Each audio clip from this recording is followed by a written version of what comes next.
I am taken aback by the fact that the royal family would take to their Twitter feed, which is watched by millions of people, to celebrate the holiday of Ramadan, but no mention of Lent, no mention of Shrove Tuesday, no mention of Ash Wednesday, nothing. Yes, it's all very odd, and it's not easy to understand because, as you quite rightly said, it's the right and courteous thing to do to wish Muslims well on what is for them a very important feast day. Why would we not want to be courteous and generous and supportive to people quite rightly pursuing their own religious devotions? But it's as well as two-tier policing, we appear to be having two-tier religion in this country, because as you say, there's complete silence for the Christians, who still make up nearly 50% of the country.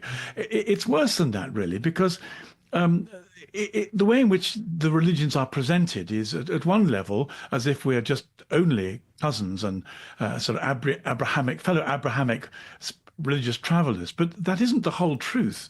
Only 2 weeks ago in the Congo, 70 Christians were beheaded by what's called Muslim extremists, except that it isn't extreme because it's increasingly normal. There is therefore a level of tension and ambivalence between the two religions. And therefore, in that context, it's really a matter of great sensitivity. It's very odd indeed the king, who's head of the Church of England, should simply be silent. It's an act of discourtesy at one level, but at another level, it's hard to understand it as being just discourtesy.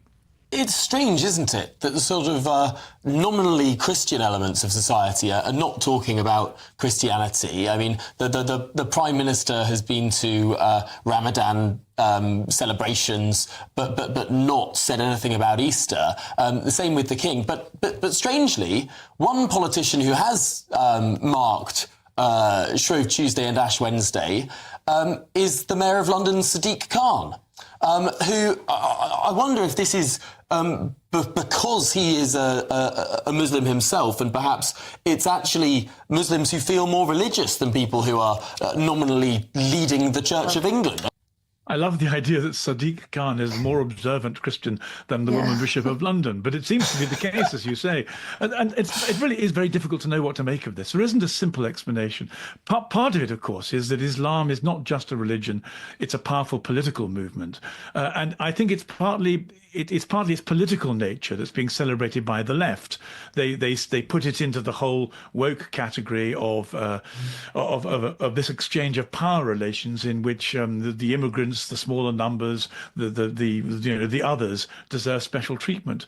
But the problem is that's too simplistic, and it doesn't recognise the complexity of the reality the two face. Essentially, we're in competition for the hearts and minds of our neighbours, and we have two different narratives about God.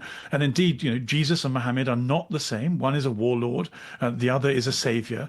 And I think it's time for Christians to it's our responsibility to make more noise in society and explain why we're so glad to be Christians and why being a Christian is a great thing, and what Christianity has done for our culture, particularly in terms of love and forgiveness as opposed to violence. But it does require Christians to open their mouths, live more prominently religious lives,